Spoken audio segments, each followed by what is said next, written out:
Hello everyone. तो आज की इस वीडियो में हम समझेंगे लेसन 10 को। तो इस सीरीज में आपको पूरा वीडियो मिल जाएगा, 1 से लेकर के यहाँ पे 9वां चैप्टर तक हम पूरा क्लियर कर चुके थे। तो बिहार बोर्ड के वैसे स्टूडेंट जो किसी भी स्ट्रीम से अपना पढ़ाई कर रहे हैं, अपना स्टडी कर रहे हैं, चाहे साइंस से हैं या कॉमर्स से हैं या फिर आप आर्ट्स से हैं, तो तीनों प्रकार के स्टूडेंट जो हैं उनके लिए बिहार बोर्ड में अगर जो आप भी संस्कृत लिए हैं, इंग्लिश की जगह पे संस्कृत लिए हैं हिंदी के साथ में, तो आपके लिए यहाँ पे series by series chapter by chapter आपको पढ़ा रहे हैं। तो इस सीरीज का ये 10वां वीडियो है, तो इसमें आपको पूरा मिल जाएगा। आपको लेसन 10 का पूरा समरी बताएंगे एंड लेसन 10 का समरी के बाद इसके बाद इसका क्वेश्चन आंसर पूरा बताएंगे। और क्वेश्चन आंसर के बाद में आपको इसमें सब्जेक्टिव ऑब्जेक्टिव क्वेश्चन आंसर क्या है, हिंदी में कितना क्वेश्चन आंसर पूछेगा, संस्कृत में क्वेश्चन आंसर कितना पूछेगा, वो भी इस वीडियो में बताएंगे। तो चलिए शुरू करते हैं। इससे पहले अगर चैनल पर नए हैं तो सब्सक्राइब कर लीजिए, आपको इसी तरह से संस्कृत से लगातार वीडियो आपको मिलते रहेगा। यहाँ पे लेसन 10 है सर्वधर्म सम्मेलन, मानी सभी धर्मों का सम्मेलन के साथ में विवेकानंद। तो सर्वधर्म सम्मेलन होता है अमेरिका में, वहाँ पे जाते हैं यहाँ पे विवेकानंद, स्वामी विवेकानंद जी जाते हैं भारत से, ठीक है। तो यहाँ पे इन्हीं के बारे में बताया गया कि जब सर्वधर्म सम्मेलन में गए थे, यहाँ पे 1893 में गए थे, 1893 में विवेकानंद जी, तो उसी के बारे में चर्चा किया गया है कि सर्वधर्म सम्मेलन में विवेकानंद वहाँ पे क्या क्या किए थे। तो चलिए शुरू करते हैं। यहाँ पे सबसे पहले बताया जा रहा है कि इस लेसन का पूरा समरी आपको हिंदी में बताएंगे, इसीलिए यहाँ पे चलते हैं सरलार्थ हिंदी में।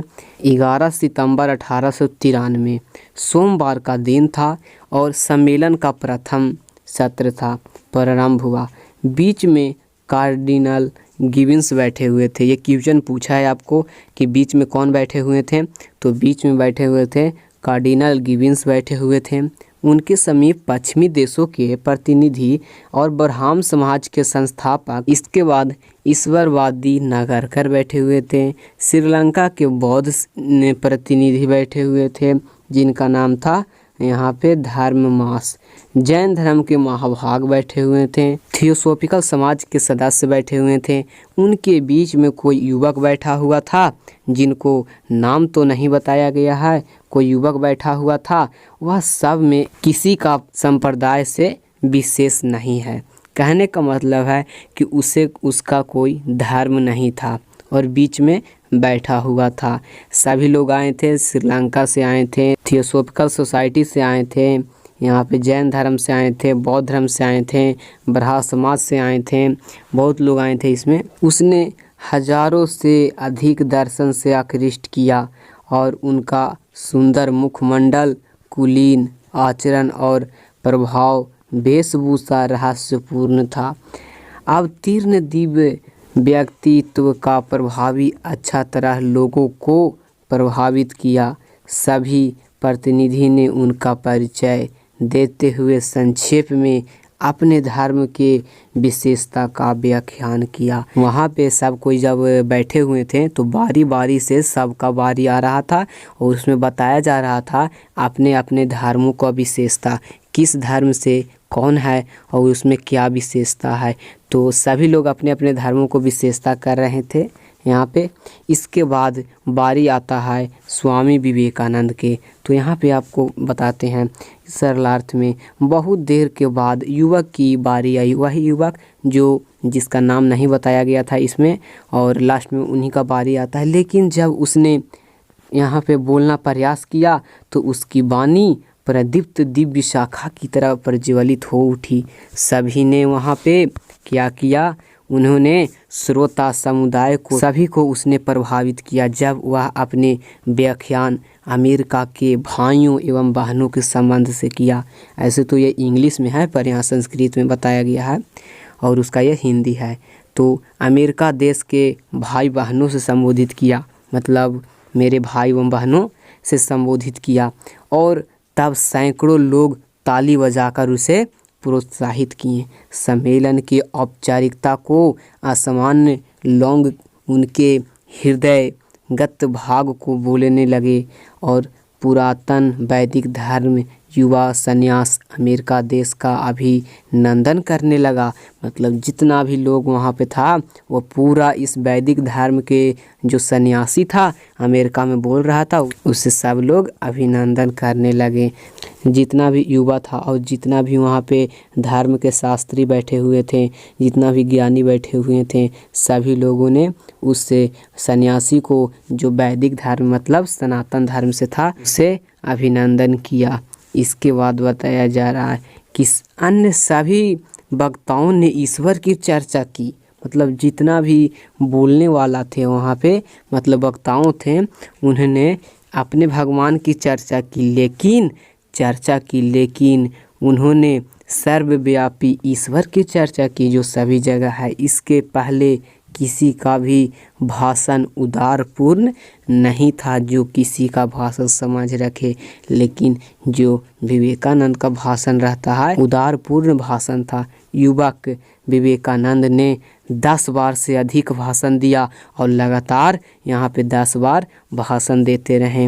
उनके भाषण से सभी धर्मों का न केवल सार तत्व नहीं था अपितु विज्ञान का सर्वजनमुखी वितरण भी था, जहाँ संपूर्ण मानव स्वरूप का आत्मा का आशादीप हुआ। कहने का मतलब हुआ यहाँ पे कि इसमें कोई भी धर्म के बारे में विवेकानंद ने नहीं बताया था। मतलब यहाँ पे विवेकानंद ने किसी धर्म के बारे में या किसी धर्म को बुरा और अच्छा कहने का मतलब नहीं बताया। वहाँ पे बताएं कि वे जो संपूर्ण मानव है वो विज्ञान के सर्वमुखी विवरण दिया। यहाँ पे आगे बताया जा रहा सरलार्थ में कि विवेकानंद समन्वयात्मक व्याख्यान करते जा रहे थे और पूरा अमेरिका देश प्रभावित होते रहा। मनुष्य में अंतर्निहित दिव्यता इसके विकास का अनुपा क्षमता है, यही उनका एकमात्र सिद्धांत था और इस तरह एक मानव धर्म का सभी देश अनुसरण करेंगे। प्राचीन काल में उदार धर्म का जो कोई भी प्रयास किया गया वह आशंका था। जैसे अशोक बौद्ध का धर्म मिश्रित परिषद है और अकबर दीन इलाही का एक क्वेश्चन पूछा है कि अकबर किसका नेतृत्व किया था, क्या लाया था, तो दीन इलाही का उद्देश्य था और कुलीन लोग आश्रित थे इसमें दीन इलाही में। यह सौभाग्य अमेरिका देश का ही है जो सभी धर्मों को ईश्वर के एकत्व का संदेश संसार को दिया। और अमेरिका में जो ये सम्मेलन हो रहा था उससे थोड़ा बड़ाई कर देते हैं यहाँ पे विवेकानंद। इसके बाद बताया जा रहा है, हिंदी में हम आ जाते हैं तो लास्ट में वहाँ पे बोलते हैं भाषण में, यह सर्वधर्म सम्मेलन यह स्पष्ट करता है कि धार्मिकता और पवित्रता किसी धर्म विशेष का अधिकार नहीं है।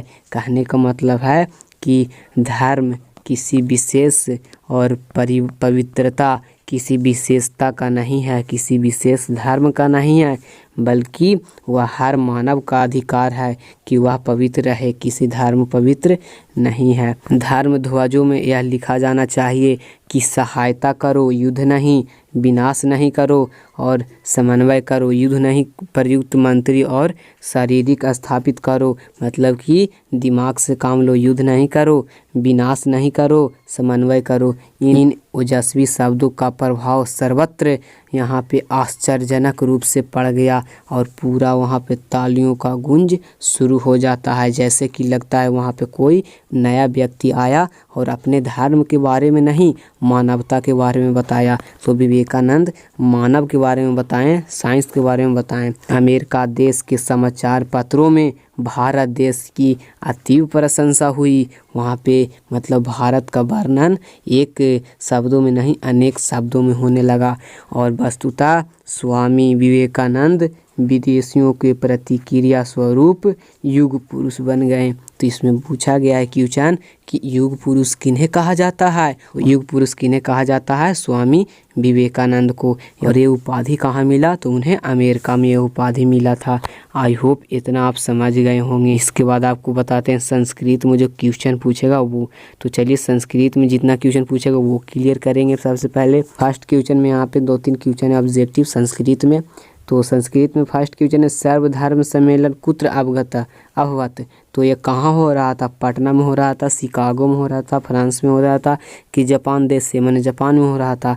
तो बताइए ये हो रहा था आपको अमेरिका में। तो अमेरिका के शहर है शिकागो, ठीक है, तो शिकागो में हो रहा था। दूसरा क्वेश्चन है सर्वधर्म सम्मेलन कदा अभवत, कब हुआ था?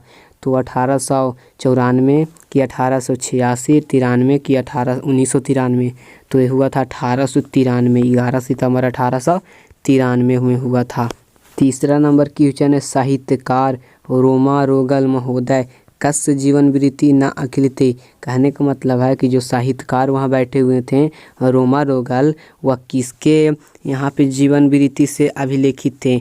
तो यहाँ पे क्वेश्चन आंसर है यहाँ पे रामकृष्ण परमहंस के, दूसरा ऑप्शन है महात्मा गांधी के, तीसरा प्रताप चंद्र के, और चौथा है घा यहाँ पे विवेकानंद की। तो यहाँ पे आपका गा राइट आंसर हो जाएगा प्रताप चंद्र से, ठीक है, प्रताप चंद्र के। इसके बाद चौथा क्वेश्चन है सम्मेलन प्रथम सत्र मध्य का उपविष्टि, मैंने सम्मेलन के बीच में मध्य में कौन बैठा हुआ था?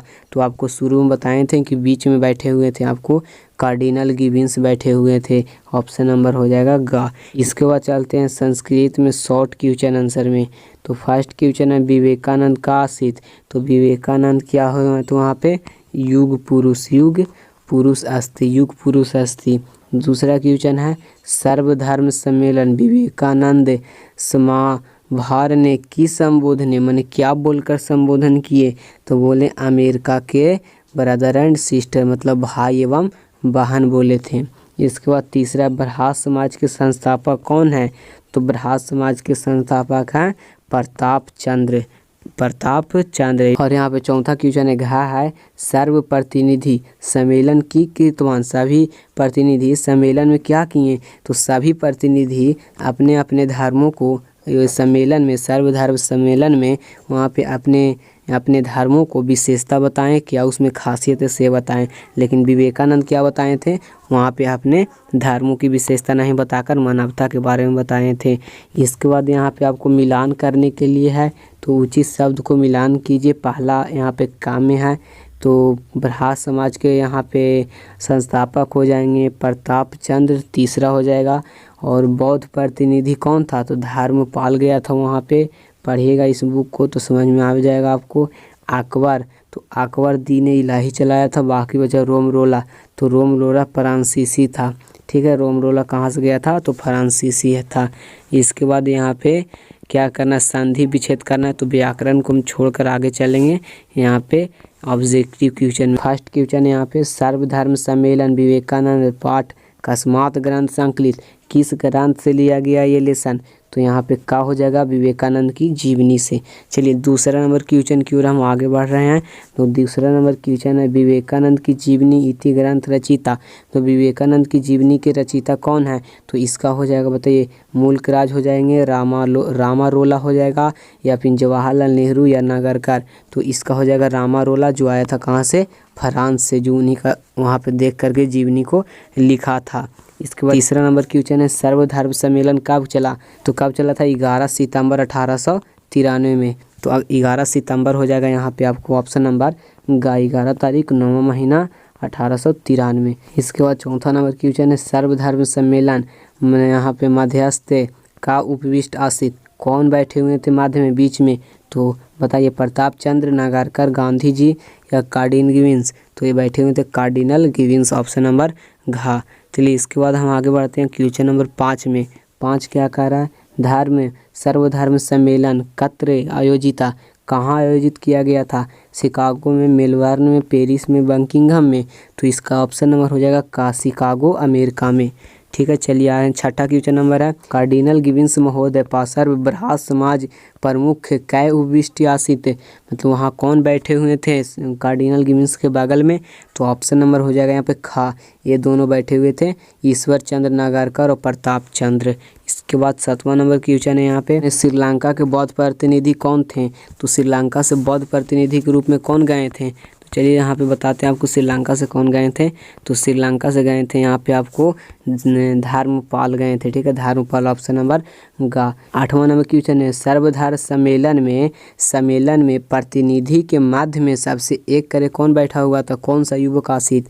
तो बताइए गांधी जी बैठे हुए थे, प्रताप चंद्र, ईश्वर वादी नागरकर या फिर स्वामी विवेकानंद। तो ऑप्शन नंबर यहाँ पे घा हो जाएगा लास्ट वाला, विवेकानंद। 9वां नंबर क्वेश्चन है, 9 में अमेरिका देश से स्वसार्वभौमता इति स्वधना सम्मेलन का कृतवान। मैंने अमेरिका देश में कौन बोला कि स्वसार्वभौम मैंने अपने भाई एवं बहनों भ्रातश्च मैंने भाई एवं बहनों, कौन बोला था, विवेकानंद, प्रताप चंद्र, गांधी या फिर धर्मपाल। तो ये बोले थे विवेकानंद, ऑप्शन नंबर हो जाएगा यहाँ पे का। चलिए यहाँ पे 10वां नंबर क्वेश्चन है, धर्मेशु पुरातन धर्म का अस्ति। धर्मों में पुरातन धर्म कौन है, बताइए, बौद्ध है, जैन है, क्रिश्चियन है, वैदिक है। तो ऑप्शन नंबर खा हो जाएगा आपका वैदिक धर्म, सनातन धर्म। 11 नंबर क्वेश्चन है, कस्य भाषेनु न केवल सर्वेशा धर्मपान सार पृथ्वा विज्ञानशा सर्वमुखिना और लब्धविनी विवरण, मैंने उनके मुख पर पूरा विवरण झलक रहा था। तो ये कौन थे, बताइए, गांधी जी थे, थियोसॉफिकल सोसाइटी के कोई थे, विवेकानंद थे या ईश्वरवादी नागरकर थे। तो गा हो जाएगा option number Vivekananda, option number गा, जिनके मुख पर खुशी था। 12 नंबर क्वेश्चन है, सर्वधर्म ईश्वर कस्य संदेश संसार प्रेरणा कस्य देशस्य, मैंने कौन सा देश का सौभाग्य हुआ जो सभी धर्मों के बारे में बोलने का हक दिया। बताइए, फ्रांस में था, जर्मनी में बोलने का था, श्रीलंका में था कि अमेरिका में था। तो अमेरिका देश के शिकागो में था, जिसमें सभी धर्म अपने अपने धर्मों के बारे में सभी लोग बोल रहे थे। 13 नंबर क्वेश्चन है, धार्मिकता पवित्रता उदार चेती नास्ति धर्म विशेष अधिकारा इति केन प्रविष्टे। ये जो कथन है, धार्मिकता पवित्रता उदारी, धर्म का भी पवित्र चेती नास्ति, धर्म का भी पवित्र नहीं होता है, उनका मानवता पवित्र होता है। कहाँ बताया गया था, सर्वधर्म सम्मेलन में कि महात्मा गांधी महोदय ने, स्वामी विवेकानंद ने या थियोसॉफिकल सोसाइटी में बताया गया। तो बताइए, ऑप्शन नंबर हो जाएगा आपका का सर्वधर्म सम्मेलन में। क्वेश्चन नंबर 14 की ओर हम जाते हैं। तो 14 क्वेश्चन नंबर है, सहायता कुरु या मध्य ना विनाश प्रत्युत समन्वय ना विग्रह प्रतिमंत्री सिनाश्य कुत्र अंकीय। मतलब ये कौन सा यहाँ पे कौन सा सम्मेलन में बोला गया था कि सहायता करो, मध्यस्थ में लड़ाई नहीं, विनाश नहीं करो, समन्वय करो, विग्रह नहीं करो, बोला गया था सर्वधर्म सम्मेलन में, सर्वपताकस्य में। ऐसे बोले थे कौन, तो विवेकानंद बोले थे, विवेकानंद जी बोले थे, ठीक है, ऑप्शन नंबर हो जाएगा खा। 15 नंबर क्वेश्चन है, स्वामी विवेकानंद वस्तुतः स्वामी विवेकानंद का भी युग पुरुष बबूभा। माने यहाँ पे इसका कहने का मतलब हुआ कि स्वामी विवेकानंद को युग पुरुष कहा गया था वैदिक धर्म की प्रतिक्रिया भी के लिए। ऑप्शन नंबर हो जाएगा गा। 16 नंबर क्वेश्चन है, भारत देशस्य महती प्रशंसा कुत्र। मतलब भारत देश के महती मतलब महान प्रशंसा कहाँ गाया गया, बताइए, देश के समाचारों में, इंग्लैंड के समाचार पत्रों में कि फ्रांसीसी समाचार पत्रों में कि अमेरिका के देश समाचार पत्रों में। तो ऑप्शन नंबर हो जाएगा आपका घा, अमेरिका के देश के समाचार पत्रों में भारत का वर्णन मिला। इसके बाद आपको 16 नंबर क्वेश्चन अंत होता है और इसमें आपको पूरा 16 नंबर क्वेश्चन तक ऑब्जेक्टिव बताएं। तो 16 क्वेश्चन ऑब्जेक्टिव प्लस में उधर आपको 4 ऑब्जेक्टिव बताएं और 5 आपको मिलान करने वाला बताएं और आपको यहाँ पे क्वेश्चन आंसर बताएं 5। तो इतना आप आई होप समझ गए होंगे, याद कर लीजिए, इसे आप रट लीजिए। इसका PDF हमारे यहाँ पे व्हाट्सएप चैनल पे मिल जाएगा। तो व्हाट्सएप चैनल पे आप ज्वाइन हो जाइए, वहाँ पे आपको पूरा फ्री मिल जाएगा। और आप ज़्यादा इस क्वेश्चन आंसर पर फोकस कीजिए, आपको पूरा से 10 नंबर के पूछता है। तो इसमें आपको 4 बताएं ऑब्जेक्टिव, 4 संस्कृत में बताएं, बाकी इधर आपको ऑब्जेक्टिव टोटल 16 को बताएं संस्कृत में। तो आई होप इतना आप तो समझ गए होंगे। तो इस सीरीज का ये था 10वां वीडियो। तो आगे आपको 11वां लेसन का पूरा समरी मिल जाएगा। तो आज की इस वीडियो में बस इतना ही, आपसे मिलते हैं एक नए वीडियो में।